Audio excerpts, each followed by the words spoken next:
So hi, I'm Sherry. It is April 13th and states are just starting to open. So we're just starting to open to see what's going to happen. We're still kind of waiting. And I kind of want the Zoom today to be directed towards how our industry is changing, how our job is changing, possible additional things that we'll need to do in our job. So a couple of things. One, the tour operators are talking about smaller groups. So rather than having, like I'll have 49 people on a 52 passenger coach, they're now talking about more of 19. Now, some of the tour operators already have small groups. Others that have the larger groups are going to go down to like 19 people is what they're talking about. They're also talking about not rotating seats. What some tour operators will do, which I can see this happening more now if they're going to say we're not going to rotate seats, is they'll tell the guests, the tour members, whoever pays, usually it's, some will say the deposit first or some will say the final payment. Whoever pays the final, when you pay the final payment, you pick your seat.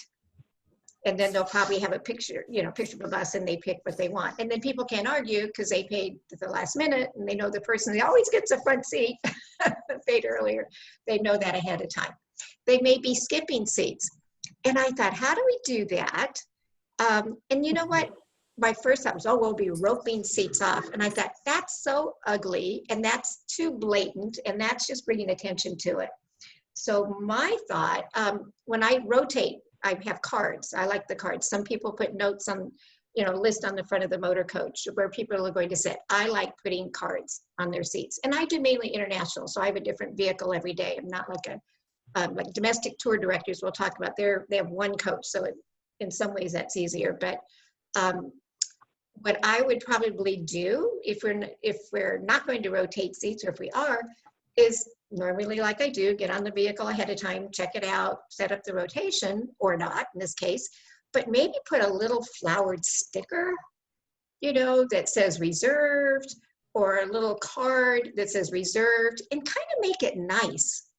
I'm just thinking it would be, I'm thinking flowers, but something kind of nice rather than blatant, because we're dealing with that so much. I just want things to be light. So that's going to be changing. So in our briefings, we'll have to talk about that, how we're doing the seating and if we're rotating or not, or how we're reserving every other seat.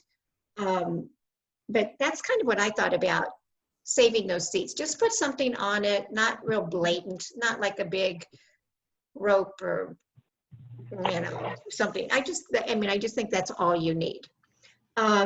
They're giving them shorter times for cancellation. So my thought is, something comes up, you have a tour to Washington, D.C., and suddenly there's, a virus and people start canceling. Hopefully they'll still pay the tour director. I'm just hoping that doesn't cause some problems. I don't know what's going to happen with that, but they're trying to give people so that they'll book, because people now, and this is exactly what happens every time, 9/11, the recession, people will just sit back and they're not going to book until they know what's going on for obvious reasons. So what they're saying now is go ahead and book. And if you have to cancel like 30 days in advance, you'll get full refund. So that's some of the changes that they're trying to come up with.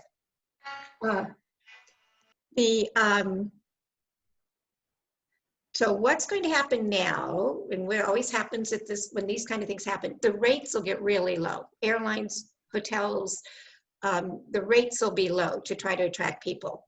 So, and then they'll really market and spend a lot of time marketing to their present people. And I even started hearing one of the tour operators advertising on the radio, and I thought, wow, that's great. So I think probably more for 2021, people are feeling more optimistic, but hopefully before that. So they'll lower the rates. And then it's going to be convincing the tour members that the airlines are clean and, they're already having to clean. They're supposed to have a seat to get rid of that middle seat.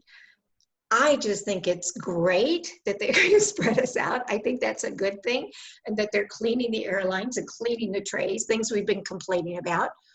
Cleaning the blankets, I'm going to have to do all of that. Maybe I don't offer blankets at all anymore, but so those kinds of things.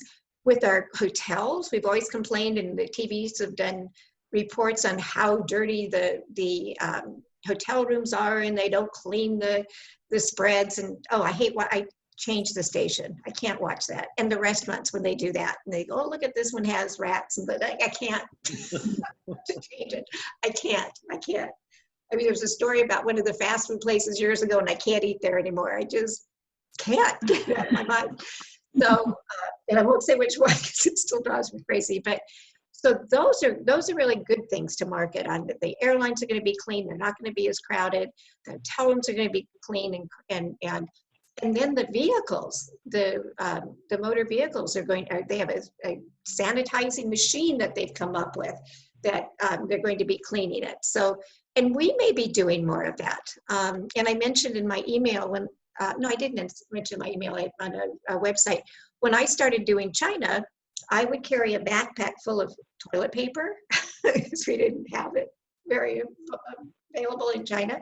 Plastic spoons and forks, little sanitary packets, to clean your hands, and granola bars because people would get sick and they had to eat. We'd have layovers. So I just had a bunch of granola bars if they needed them. So, we may go back to that. We may have a backpack that we carry with us that we'll go out and purchase. Or I'm thinking the tour operators may have, if it's a mask thing, have masks with a little emblem, logo on it, or the little sanitary packets, or even if we could just give them little bottles and then have the little sanitary packets, sanitize your hands with us, and then give each one a bottle with a little logo for the tour operator. I just think that's a great business to go into. But we may be carrying that with us. We may be carrying like Lysol. If it's, and it's different if you're a domestic tour, international tour. So a domestic tour, you have the same vehicle.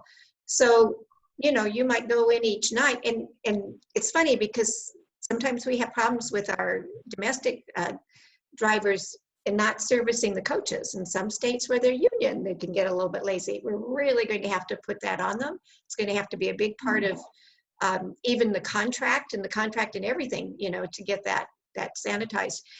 And somebody in one of my pages said he goes in every day and he cleans off the arms, with Lysol. And goes through and Lysols everything. So we might do something like that. We might have some with us, to just do that. And again, if they're not rotating seats, they're not spreading that as much either. So that might become part of our job. We might be carrying that with us also, masks, sanitizers, and disinfectants. And could be a little backpack all ready to go. And I would imagine, again, the tour operators would be involved in that and having something like that. The suppliers that we work with, right, in the contract, they're going to have to make sure that we can tell our people that this is sanitized. And, we want to let them know, but we don't. I mean, the people that are going to be traveling with us initially are brave, per se. They're not going to be the ones that are scared to death to go out, obviously. So, we tell them, but we don't have to make a huge deal about it, but letting them know that this vendor, make sure that everything is, sanitized so we don't have to worry about it. It's in the contract, maybe less crowded. Maybe they're taking us on little boats or in little cars or a bigger boat. And, they're, instead of having 2 groups on that boat, it's only going to be us. And so people have room to spread out. So those might be the things that we'll be telling our people and that we'll be confirming with them, before we, when we're making our confirmations. My thought too, fewer colds. I do the international longer tours. Somebody starts sneezing, it goes all the way through. One of the tour operators in the article I sent you talked about, we're going to have to be maybe, how did they put it? I thought that sounded a little bit scary. But it's going to be more like monitoring illnesses. But I'll have to tell you, so somebody starts sneezing and we'd say we have to send them home. We take their temperature, we have to send them home. People don't want to go home. And I can tell you that. I mean, I've had people pretty sick over in places like China.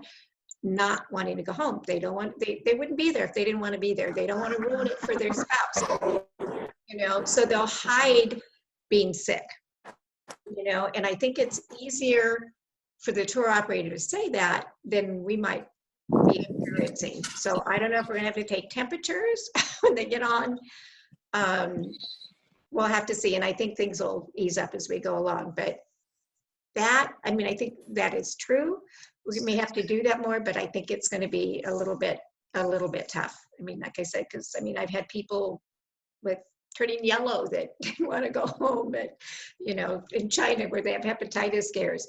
But you know, when I was in China, everybody was sick on every bus because of the smog. Everybody got really severe bronchitis. I laid in bed on the Yangtze River thinking I was going to die on the Yangtze River. And it was just really bad bronchitis. And I talked to someone and they said it's because of all the pollutants. yeah, oh, the sky is horrible. Well, now that we'll be wearing masks, maybe that'll help. I don't think so. It's bad. Yeah, I actually had to took somebody to the Wuhan hospital off the Yangtze. That was pretty scary. When they talk about, you know, comparing China and Wuhan with us, there's no comparison. It's pretty dirty, pretty nasty. You know, it's not like what we have. But good point. Good point. I mean, we just may want to be more selective where we go. Yeah, I guess is my point. But at least now, when I started, and we had Imodium, my tour members would actually give me pills that help with things like that. Because, oh gosh, for years now, the government tells you where you go, and they try to make sure that it's someplace Americans aren't going to get sick. So we get less of the intestinal problems and more eating more at the hotels now, you know, the joint venture hotels than we used to. But yeah, it's real common. And you know, because the thing is, when you do something like Europe, you might have like a 16-day tour, 18-day tour. When you do places like China, you're usually gone for several weeks. You know, Australia, New Zealand, you're gone for several weeks. I mean, it takes you days to even get there. So, you know, you're exposed. I mean, China, I was telling, well, Robert and I were talking, I did the Amazon a couple of times. I mean, I had every shot and every medication, including the anti-malaria medication. So you know, but internationally, I think it's going to take a while anyway, especially someplace like China. But I think it's going to take a little while to get back, which is really heartbreaking because so many of those countries rely on us. I had a couple of emails from a couple of gals in India that got the email I sent yesterday, and they're just heartbroken. I mean, they're really worried, you know, because they're not going to get work. So anyway, and then I hopefully with the sanitation, you know, we'll have fewer colds and all of that. Something I suggest people can do now, networking, keep in touch with people. That's why I do this every week. I mean, I don't have a topic normally, just to talk. And when I get off of this call, I feel better. And I hope some of the other people that, you know, have been on, a couple people that might be coming on later that had some other things going that they might be on later, but keep in touch with your friends, you know, and talk about it. A lot of people are really, really sad. And I wonder if other industries are going through that. I mean, we love our jobs. And I'm reading so many posts from people that, you know, they were supposed to be on their way to Iceland right now. You know, they were supposed to be starting doing student tours right now. They were supposed to be, and they're, you know, some haven't been in the business a long time, some have been in a long time, and they're just really upset about it. So keep in touch, but also because when things start opening up, that's who you're going to find out from first. So usually what happens when they start opening up and looking for people, your friends are going to say, hey, so-and-so's hiring now. And that's what you want to know about too. And then keep in touch with the tour operators. They're going through a hard time. Just say, just wanted to let you know, I know it's tough right now. We're with you. And, you know, we all look forward to getting back and wishing you the best. You know, just they're having a hard time. And a lot of them, if they even have a job now, they're working from home. Hold on 1 second, my computer's unplugged here.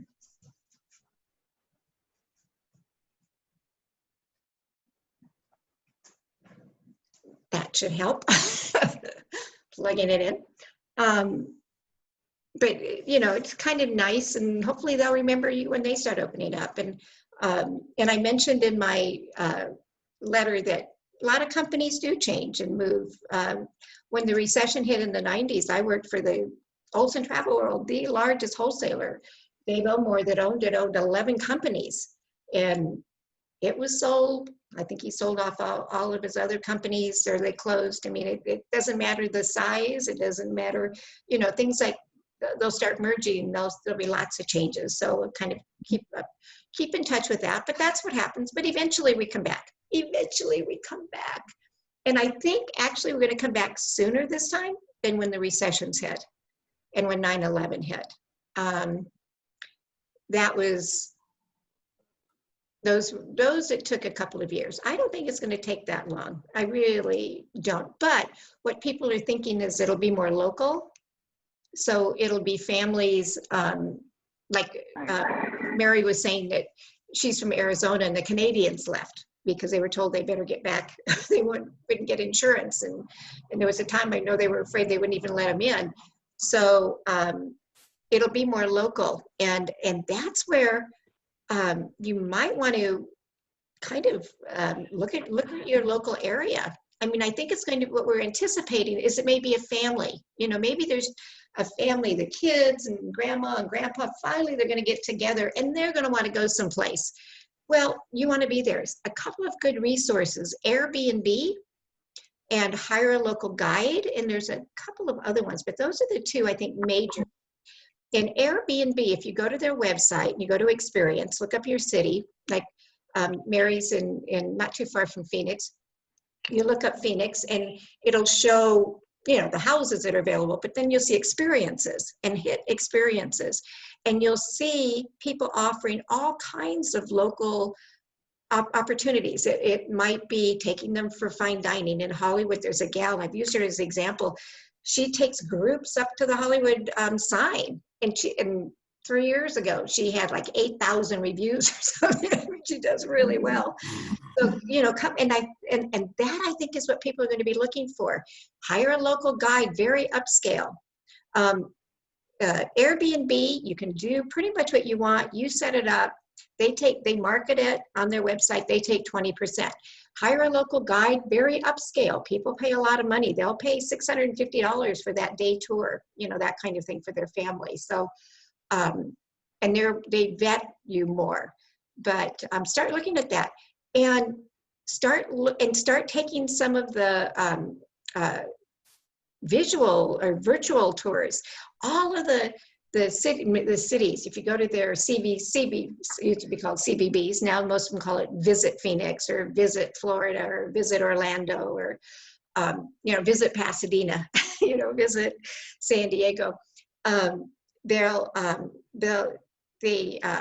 virtual tours of their cities, but all of the attractions now have little virtual tours. So it's a great way to, you know, sort of catch up and because like my background's mainly in international, again, I think it's going to take a while for that to come back.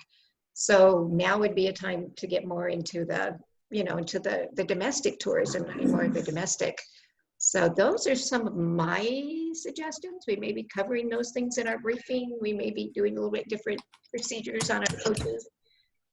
The airports, they may be spreading them out. It'll be interesting when they start coming back.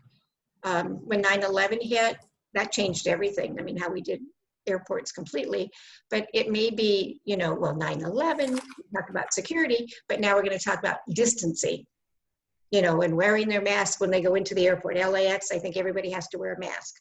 So we'll be covering those kinds of things in our briefings and in our procedures. So anything that you guys want to add, any other ideas you think might change things, or if you were, would you feel safe traveling right now? I'll ask everyone. We have Elaine from Florida and Mary from Arizona, and Chris, our San Francisco, is actually in San Diego, and Ken, who's down over in Pasadena, and Robert, who's in Irvine. Personal question, would you guys feel comfortable traveling right now?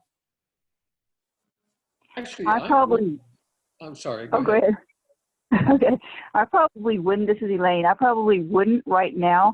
I kind of want to see, since everything's just now starting to open up just a little bit, I kind of want to see what's going to happen in the next 2 or 3 weeks and see if there's any more surges that start up first. And kind of, if there isn't, then I'd be fine with traveling. If there is another surge, of course, I wouldn't. Yeah, I think that's probably me too.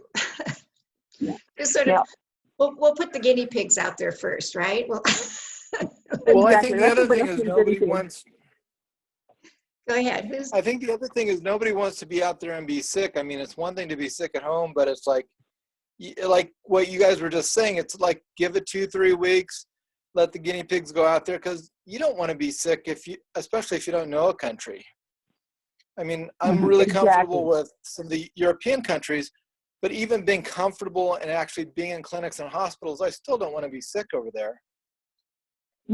Yeah, and I don't think anybody's saying it's gotten so, it's just like our politics. So, it's one side or it's the other side. But I think in the middle there is the side that wants to open up. I don't think they're saying, well, let's just crowd and let's go back to the baseball games and the basketball games and, all sweat together and do all of that. And let's try, gradually, and let's see what's going to happen. And if we're going to have herd immunity, let's see if that's going to work. Let's see, sort of test it. And yeah, that's how I think. Anybody else? I would be one of the guinea pigs. Would you? I would go. I certainly would select the places I would go. I wouldn't just be open to anywhere, but certainly here in most of the United States, I definitely would not be going to New York City, and foreign countries. Again, I would pick the places I would go. New Zealand and Australia I'd be fine with those, and I don't think they're letting anybody in right now, but no, but I'm saying if they were open, yeah. but most places here in the States I would be fine.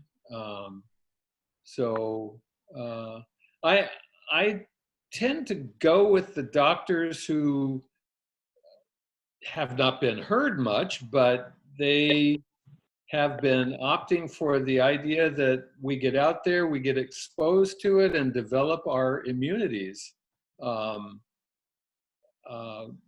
Whether we react to it, to whatever degree. Once we build up our immunities, that's what we need to do. I mean, this is the first time ever that we've ever been in this sort of situation when everybody's been shut down, where the healthy have been shut down. So, it's odd. I certainly understand people who feel the opposite way from me, but I tend to go the other direction. Ken, I agree with you. And I think something at the very beginning, this whole thing was to keep the hospitals from getting overburdened. Right. We know it's contagious and we know we're going to get it sooner or later. The idea was to have enough hospital staff and enough ventilators. But if we're actually laying people off at the hospitals, it seems like it makes sense to start opening up things slowly. Exactly. In Arizona, interestingly enough, every day we get our statistics broken down by age group, and the group that has the fewest cases are the ones that are under 19, and the ones that have the second fewest cases are the ones that are over 55. Seriously? And it's the 19 to 55-year-olds in two groups that have the most by far. Wow. I think it's the 40 to 55-year-olds have the most, and they have almost twice as many. Between those two groups, they probably have 65% of the total cases. And those are the infections, right? Not necessarily. Yeah, the death. infections. Okay. And And I Sherry, think universally, the deaths are really the elderly that are sick. Yes. You know, they're dying because they're seriously impaired anyway. They have another problem, and Right. the COVID is attacking that weakened system. Yeah. We've lost, I live in an active adult community in Arizona that's 45 and above. And we've had one death in the community, and he was 65 years old. He was a Southwest airline pilot. And because now airline pilots have to retire at age 60, we believe that he was probably called back to work because the younger pilots are refusing to fly because they've got young families. Mm. So we think he probably went back to work and most likely got New York, who knows. Anyway, and he passed away, and we're a community of 2,600 homes, and he's the only one that we even know of. His wife also got it, but she recovered. The only two cases that we've had out of our 2,600 homes. And they don't socialize very much with the community. So they, you know, there was concern, obviously, that it could spread through here like wildfire, but it hasn't happened. So, but I think it's really interesting that the group that they felt was the most likely to be impacted has been, as far as adults, the least likely. That's interesting, because we always hear, and that's a concern I have, is that will companies start hiring people that are older once we go back? You know, a lot of tour operators or a lot of tour directors and people who work with the meeting industry are mature. Right. So my concern, not that I'm not, but I'm concerned. Well, that was a concern I had when I decided to get involved in this. I had a very demanding, responsible career. It was a global career in telecommunications. And when I decided to go back to work, I mean, this is what I wanted to do when I retired. And then I had some health issues and didn't think I could do it. And I was single and I had animals. And then one day I woke up and I said, you know what? I don't have health issues anymore. I could do it. One of them was I had encephalitis, which manifested itself on a cruise in Norway. And I woke up in a hospital after 5 days in a coma. Oh my God. And in a Norwegian hospital. So, you know, and it affected my memory, which it took a while for that to come back, but that's fine. Everything is fine. And it turned out it was a virus that we all probably have in our bodies because it's from chickenpox and shingles, same virus. And I've had both when I was younger. And why it manifested as encephalitis, I have no idea, because we don't really have encephalitis in the US anymore. Scary. So anyway, my story ended up happily, but I decided to go ahead and pursue this. And, you know, now I'm sort of in that boat too, whether or not, you know, they're going to hire us. But there's a lot to be said for our worldly experiences too. And most people don't even go into the job till their kids are grown. You know, most people, that's when they start looking at this in this direction. So it would be a huge loss. But I'm just hoping it's not going to be, because they keep saying, well, if the older people have to stay in and the rest of us can go out, it's like, well, I don't want to stay in. But I also feel that the people, you know, and you know more than I do, but based on, you know, I've taken a lot of tours. I've traveled to 65 countries between business and personal. And I've done a lot of tours, and most of the people are retirees, and I think they probably appreciate, you know, my feeling is someone that's more in their own age group that they feel they can relate to, is as a responsible party guiding them through wherever they are. Yeah, But, that makes sense. Good point about 70%, and it may be lower now because our student market is so big and it keeps growing, but for years it would say it's 70% of the people that take escorted tours are 50 and over. You know, and so those are the people we have to convince to travel again too. Not only leading the tours, but as taking the tours, that it's safe to go. you know, I don't know that, you know, in I don't know that that's going to be that big of a problem because they've been waiting to do this their whole life. You know, I'm supposed to be on the Diamond Princess right now. Oh, So I've been to Japan several times for business, and this was something my sister and friends wanted to do, so I was going to do it. And now we're figuring out where we're going to go on our cruise instead. And we're hoping to go to Argentina, Argentina, Chile, and Antarctica in December for the solar eclipse. So we'll see, but you know, it's not going to stop us. and didn't they give you a super deal? Like if you take it back, they give you like 150% on a future cruise or something. Didn't they have? No, actually, we got a better deal than that. Whoa. Oh, Have you heard of Princess's Move Over? no. Okay. We were supposed to go last July, and we had 2 balcony cabins, lower end balcony cabins. There were 4 of us. And about 10 days before we were supposed to sail, we got an email from Princess saying if we would give up our cabin, they would upgrade us to a mini suite. They would they would reimburse each one of us up to $800 for any expenses that we'd already incurred for the trip. They would give us all of our money back, airfare, everything that we had spent on the cruise, and 20 days cruising anywhere in the world could be spread over 2 trips, including our airfare. And all of our money that we had spent, we would get as credit, onboard ship credit. So we're basically getting 2 free cruises. Yeah. And we get basically about, I think it was like $3,600. And then plus the money that we'd spend on hotels, etc.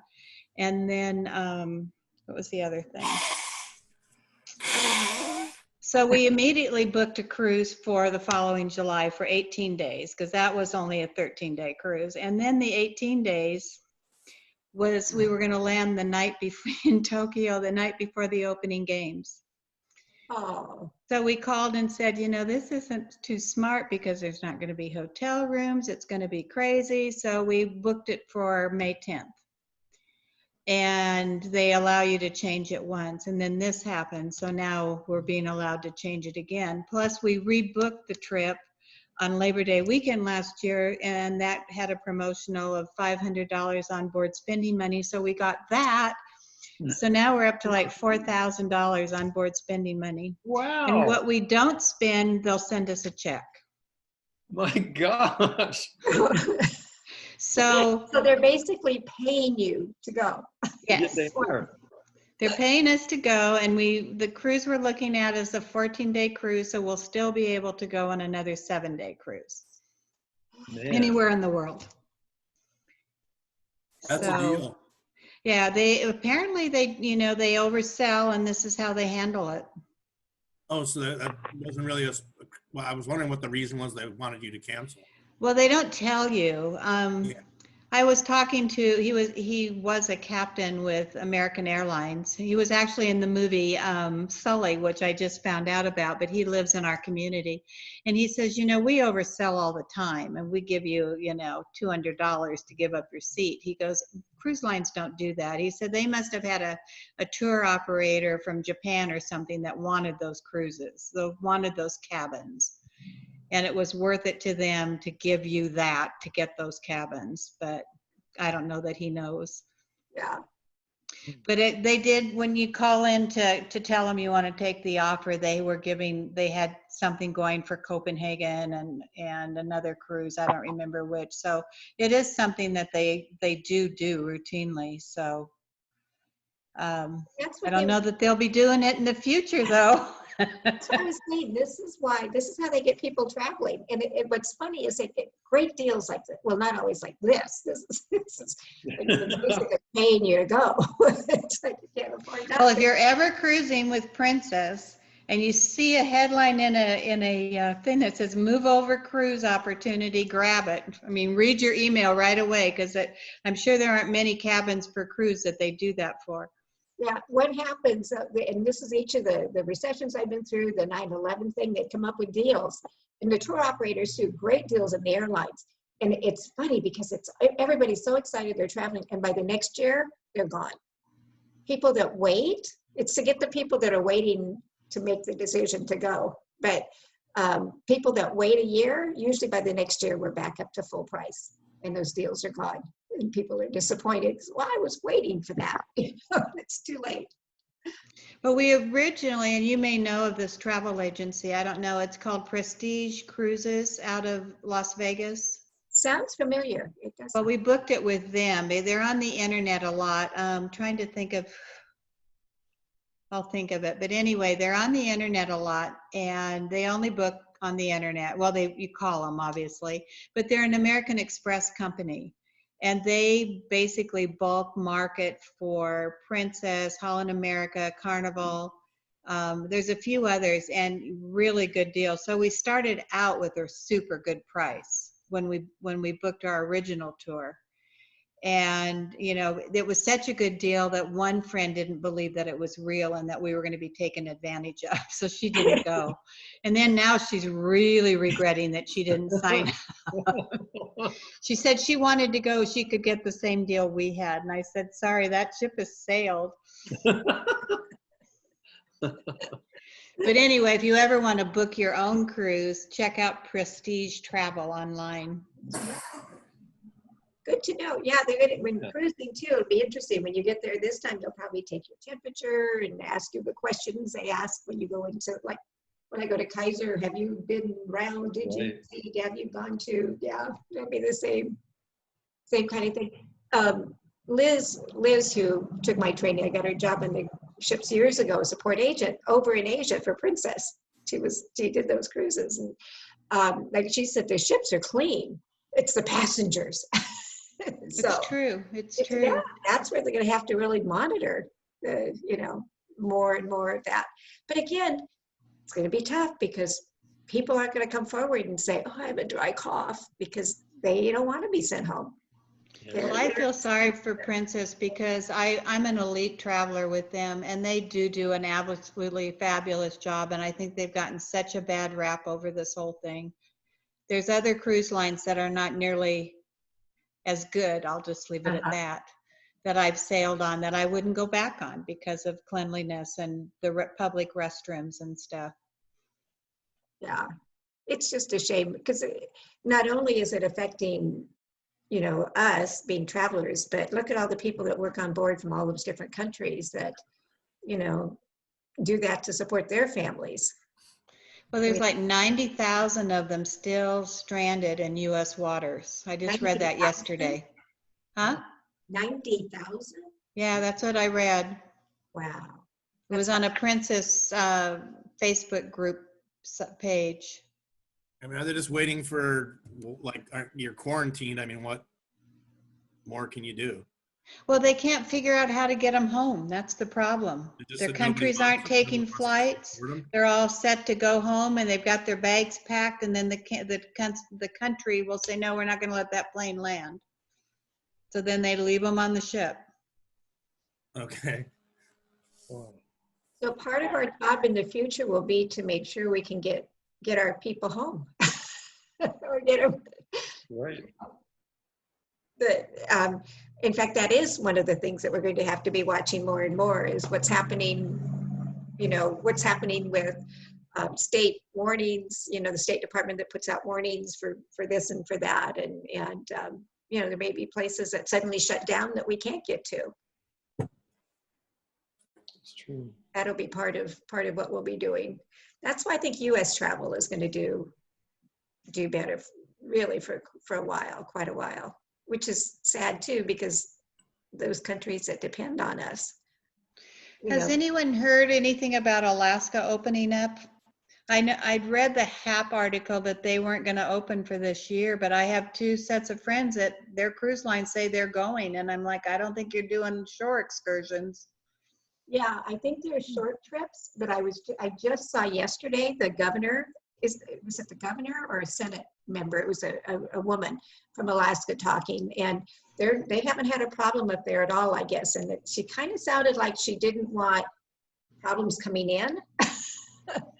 And that was my thought. She wasn't talking about the cruises or the tours, but it kind of sounded like, well, we're unique and, you know, we kind of, so I don't know.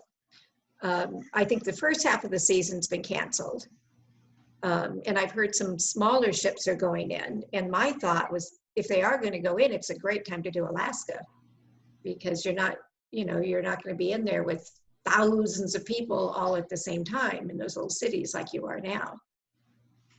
Well, the thing I read probably 6 weeks ago from HAP, and I didn't know if that was just Holland America Princess. The article was from the president of HAP, made it sound like it was all land excursions, hotels, restaurants, Denali, everything was shutting down, that they waited as long as they could, but that basically they had to let everybody go. They couldn't afford to wait to see whether or not the ships were going to sail, and that they weren't going to have a 2020 season. That's what the email said. Yeah, it could be.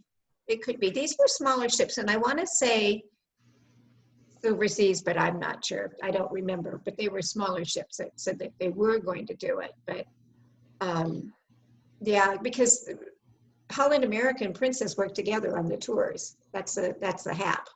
And they do, you know, mutual hiring and all of that. Well, they have to, you know, they have to hire people, because a lot of the hotels are only open in the summertime. They have to get them trained to drive the buses, to do the tours, to do hospitality desks, to do the luggage. And they usually start in May, towards the end of May, you know, when the college kids get out and they start getting them up there. So this is already May, so that makes sense. So if there is, they're not going to be much. Like I said, if it is, it's a great time to go. Unless the ships hire guides and put them on board the ship, and they just go off with the passengers and do local tours that way, and they don't have. Yeah, they could. The ones that are going up there are the smaller lines. Premier is another one that does regular tours up there. There's Holland America Princess that does they do the land tours, and then Premier is another one.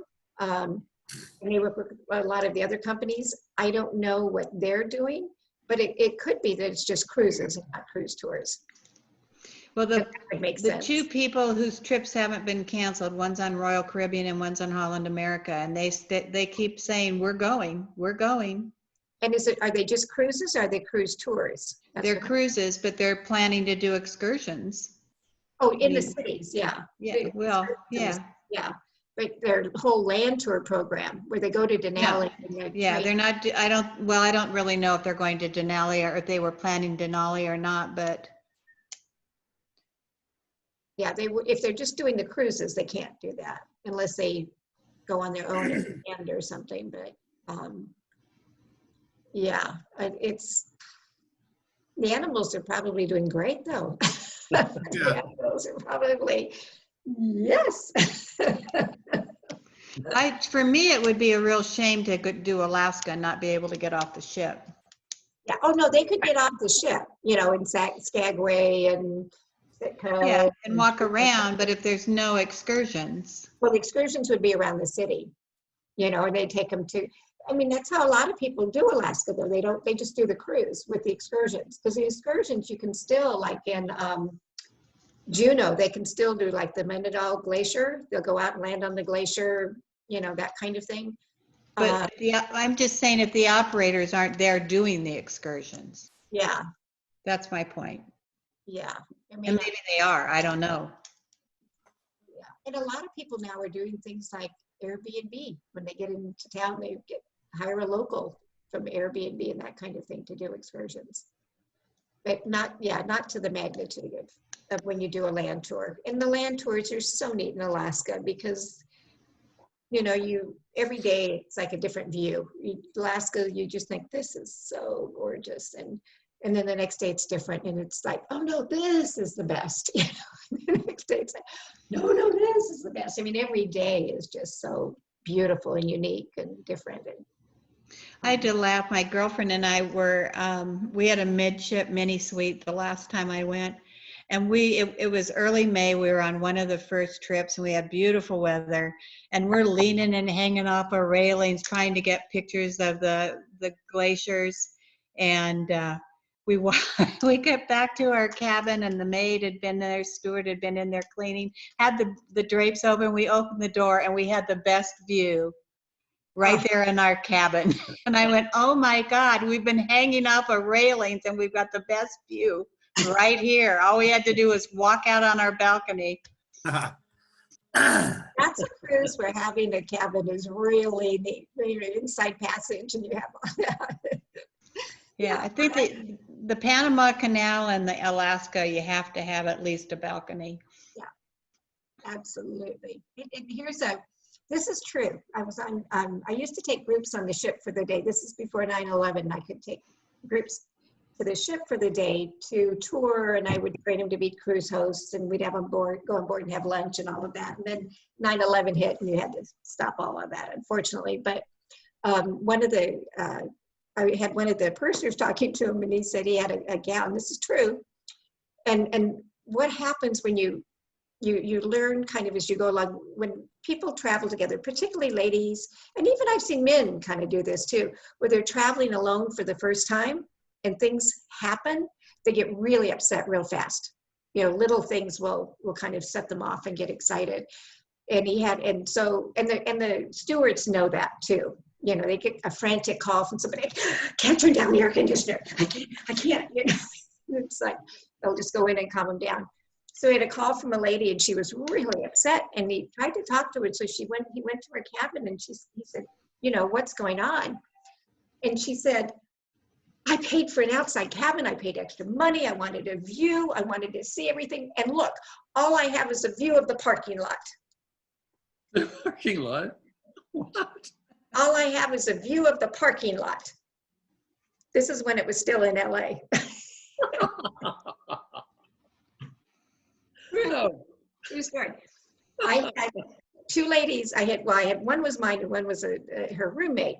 And I had a lady, and I was doing Hawaii. In Hawaii, you cruise the first day, and then you're in an island each day.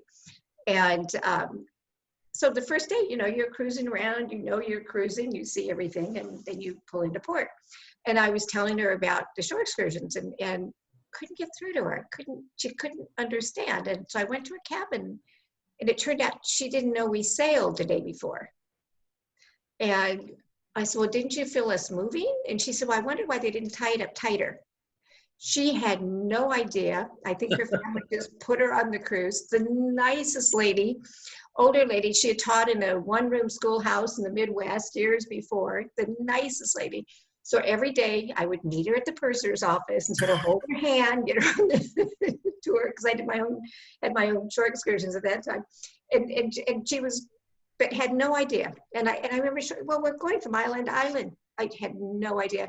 And the ironic thing was, when I went to her cabin, her roommate, who wasn't in my group, didn't know either.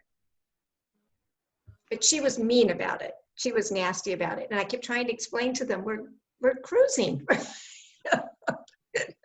And all I can figure is her family must have put her on a flight and sent her over, and got rid of her. Yeah. Yeah. I'm going to turn off the recording now, but we're going to stay on. We can stay on. I'm just going to turn off the recording.